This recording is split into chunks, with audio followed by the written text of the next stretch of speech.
விஸ்வடாக் channel நண்பர்கள் அனைவருக்கும் இனிய போகி பண்டிகை திருநாள் வாழ்த்துக்கள். இன்றைய திருக்குறள் பொறையுடைமை அதிகாரத்தில் முதலாவது குறள். அகழ்வாரை தாங்கும் நிலம்போல் தம்மை இகழ்வார் பொறுத்தல் தலை அப்படின்னு வள்ளுவர் கூறுகின்றார். நண்பர்களே, குறள் இன்னொரு முறை நண்பர்களே, அகழ்வாரை தாங்கும் நிலம்போல் தம்மை இகழ்வார் பொறுத்தல் தலை அப்படின்னு வள்ளுவர் கூறுகின்றார். நண்பர்களே, இதனுடைய அர்த்தம் என்னவென்றால், தன்னை வெட்டி எடுத்து ஆதாயம் தேடுகின்ற மனிதனை பொறுத்து கொள்கின்ற பூமாதேவியை போல்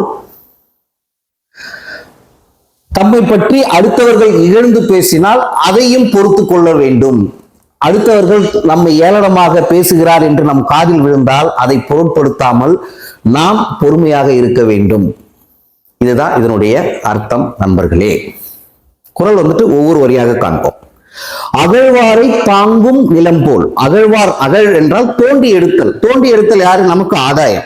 அப்படி நம்ம தோண்டி எடுத்து நமக்கு ஆதாயம் இருக்கின்ற பொழுதும் அந்த வழியை பொறுத்து கொள்கின்ற பூமாதேவியை போல். அதுதான் அகழ்வாரை தாங்கும் நிலம் போல். நிலம் என்றால் பூமி, பூமாதேவி. அதை போல் தம்மை இகழ்வார் பொறுத்தல் தலை. நம்மை பற்றி யாராவது இகழ்ந்து அவதூறா பேசுறானா அதை பொறுத்து கொள்ளுதல் வேண்டும் அப்படின்னு வள்ளுவர் கூறுகின்றார். நண்பர்களே, பொதுவாகவே நம்ம என்ன பண்றோம்? நிலத்துலதான் விளைவிக்கிறோம். நிலம், பூமி தான் நமக்கு எல்லாமே. அதாவது நாம் உண்ணும் உணவுல இருந்து நமக்கு ஏதாவது தேவைகள் அப்படின்னாலும் என்ன பண்றோம்? பூமி மூலமாக தான் வெட்டி எடுக்கிறோம். ஏதாவது இப்ப நம்ம பூமி ஆதாயத்துக்காக நம்ம எதனா வெட்டுறோமா? இல்லை. நமக்கு ஏதாவது தேவை அப்படின்னும் போதுதான் என்ன பண்றோம்? மண்ணை தோண்டுகின்றோம். அப்படி நாம் சேதப்படுத்தும் பொழுது கூட அதை பொறுத்து கொள்கிறது அல்லவா நிலம். வாழ வைப்பதும் அதுவே, அதை சேதப்படுத்தும் போதும் பொறுத்து கொள்கிறது அல்லவா. அதை போல் நம்மை யாராவது அவதூறா பேசுவாங்க, அதையும் நம்ம தாங்கிக்கணும் அப்படின்ற. அதுதான் நான் எப்பயுமே சொல்லுவேன், ஒரு சொல் கொல்லும், ஒரு சொல் வெல்லும். எப்பயுமே நம்முடைய சொல்லானது அடுத்தவர்களை முன்னேற்றக்கூடியதாக இருந்தால் அதை பற்றி பேச வேண்டும். தயவு செய்து ஒருவர் தப்பே செய்திருக்கட்டும், அப்ப கூட அதை என்ன பண்ணாதீங்க. இன்னொருத்தர்கிட்ட அவன் இதை செஞ்சுட்டான், அவன் அப்படி இருக்காங்க, இவங்க இப்படி இருக்காங்க, நம்ம பேச வேண்டும். யாருடைய பேரையும் அனாவசியமாக நாம் யாரிடத்திலும் கெடுக்க தேவையில்லை. யாரையும் நம்ம புறம் சொல்ல தேவையில்லை. அது தவறான ஒரு விஷயம். அதனால் சிலருடைய கேரக்டர் பாதிக்கப்படும், அவர்களுடைய வாழ்வு பாதிக்கப்படும், முன்னேற்றம் பாதிக்கப்படும்.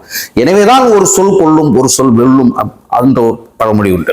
எனவே நண்பர்களே, நம்மால் முடிந்தவரை எல்லாமல்ல இறைவனின் அருளால் அடுத்தவர்களுக்கு உதவி செய்கிறோமோ இல்லையோ உபத்திரத்தை என்றும் செய்யக்கூடாது.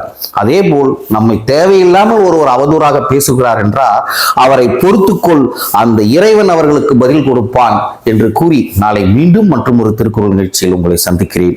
நன்றி, வணக்கம் நண்பர்களே.